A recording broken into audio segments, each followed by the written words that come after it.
आप सबको माइक के नियर आओ, 26 माइक के नियर पास हो। 26 जनवरी की आप सबको शुभकामनाएं और मुबारकबाद। भारतीय समाज निर्माण संघ के राष्ट्रीय अध्यक्ष और मंच पर बैठे हुए मूल निवासी समाज के क्रांतिकारी हमारे साथी, मैं इधर से शुरुआत करूं। हमारे डीजीपी साहब बैठे हैं, तो मैं पहले भी बताता कि भाई किसी ने, जैसे ये भारत में जब कांग्रेस की जो स्थापना करी थी, मालूम है किसी ने करी थी? कुछ बच्चे होंगे बताएं कि भाई भारत में ये राष्ट्रीय कांग्रेस की जो स्थापना करी थी वो एक अंग्रेज था, ए ह्यूम करके, ठीक है, और वो पुलिस अधिकारी था। उस अधिकारी ने यहां लोगों को समझाया था और बताया था कि तुम गुलाम लोग हो, तुम अपना संगठन बनाओ और संगठन बना के अपने लोगों की आजादी की लड़ाई लड़ो। तो हमने और आपने शायद ए ह्यूम को तो नहीं देखा, लेकिन हमारे बीच में पृथ्वीराज जी है जिनको हम देख रहे हैं, ए ह्यूम के बराबर ही है, और ये भी निरंतर समाज में सामाजिक लोगों को जागृत एकत्रित करके आंदोलन की तरफ प्रेरित कर रहे हैं। और जो हमारी महिला शक्ति यहाँ पर बैठी है, शायद आप लोगों ने क्लारा जेटकिन के बारे में पता नहीं सुना भी होगा या नहीं सुना होगा, मालूम है या नहीं है मुझे नहीं पता, मालूम है तो बहुत अच्छी बात है। क्लारा जेटकिन एक जर्मन महिला थी, एक जिसने महिलाओं की लड़ाई लड़ी। ये जो वुमेन्स डे आज जो हम सेलिब्रेट करते हैं, इंटरनेशनल वुमेन्स डे, वो ओनली ड्यू टू वो क्लारा जेटकिन के कारण है। तो क्लारा जेटकिन ने भी महिलाओं के लिए लड़ाई लड़ी। क्लारा जेटकिन का एक कोट है कि भाई अगर ये पुरुष लोग हमारे बारे में कोई बात नहीं करते, अगर ये पुरुष लोग हमारी आजादी के बारे में बात ना करें, तो इसका मतलब ये नहीं कि हमें चुपचाप बैठ जाना चाहिए, हमने अपने अधिकारों और हकों के लिए लड़ना चाहिए। वो क्लारा जेटकिन थी। क्लारा जेटकिन का तो पता नहीं है, लेकिन एक हमारे बीच में हमारी बहन सरोज है, ये और इनकी टीम आज पूरे देश में जो है ना ये आंदोलन लड़ रही है और माताओं बहनों को, बेटियों को हमारी को तैयार कर रही है।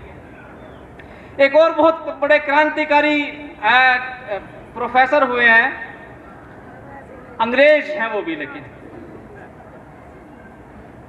प्रोफेसर डलहौजियो, जो बच्चे इतिहास पढ़ते होंगे शायद उनको मालूम होगा कि कलकत्ता में वो पढ़ाते थे, और वो ऐसे प्रोफेसर थे कि जो उनके पास पढ़ते चला गया उनके कॉलेज में, वो बच्चा आजादी के आंदोलन में चला जाता था।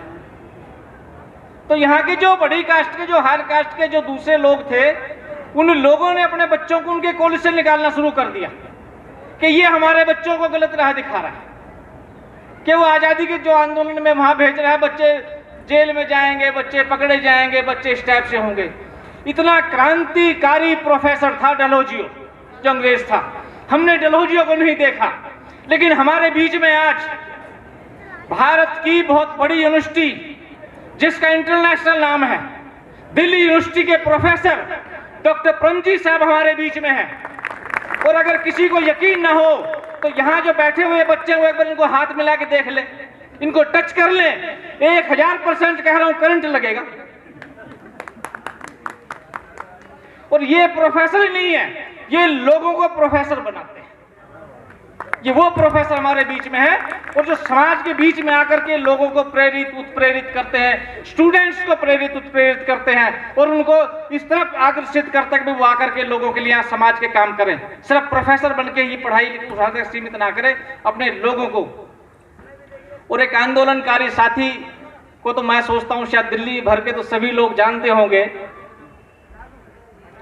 जो मैं कहता हूं शायद उनकी तुलना हम किसी भी बड़े अपने आंदोलनकारी से कर सकते हैं, भारत के या भारत के बाहर के लोगों से भी। वो आज हमारे बीच में हैं, माननीय हरनाम जी। आप सफाई कर्मचारी आयोग के अध्यक्ष भी रहे, तब भी लड़ाई लड़ते थे, उससे पहले भी लड़ाई लड़ते हैं, और आज भी निरंतर ये मैदान में हैं।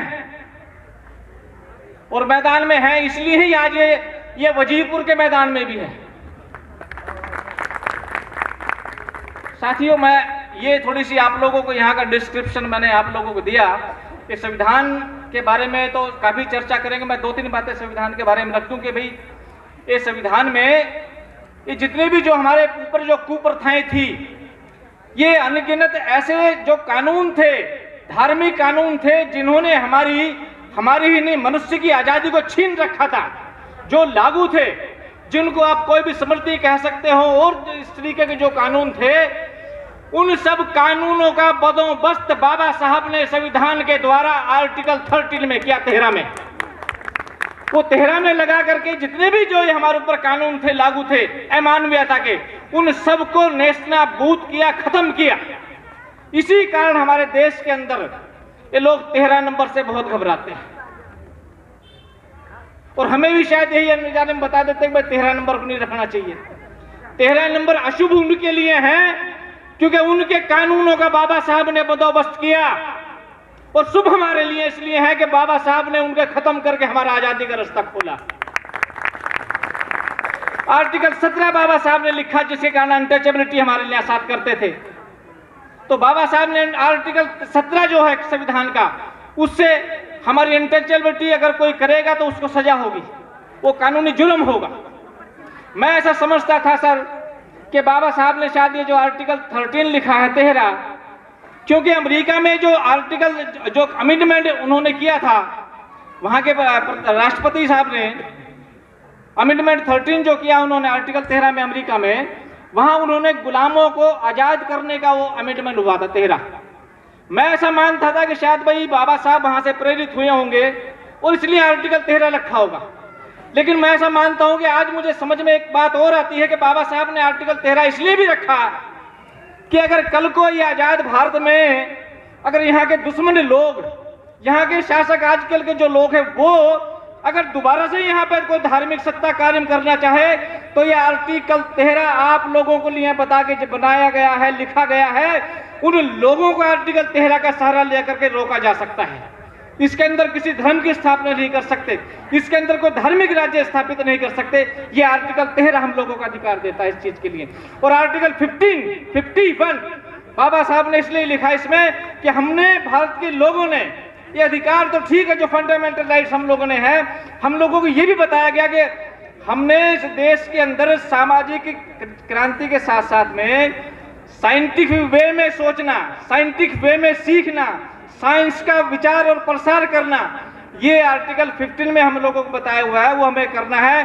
अंधविश्वास और पाखंडवाद को दूर करना है, खत्म करना है। ये सारी की सारी जो चीजें हैं बाबा साहब ने हमारे सामने यहाँ पर रखी हुई है।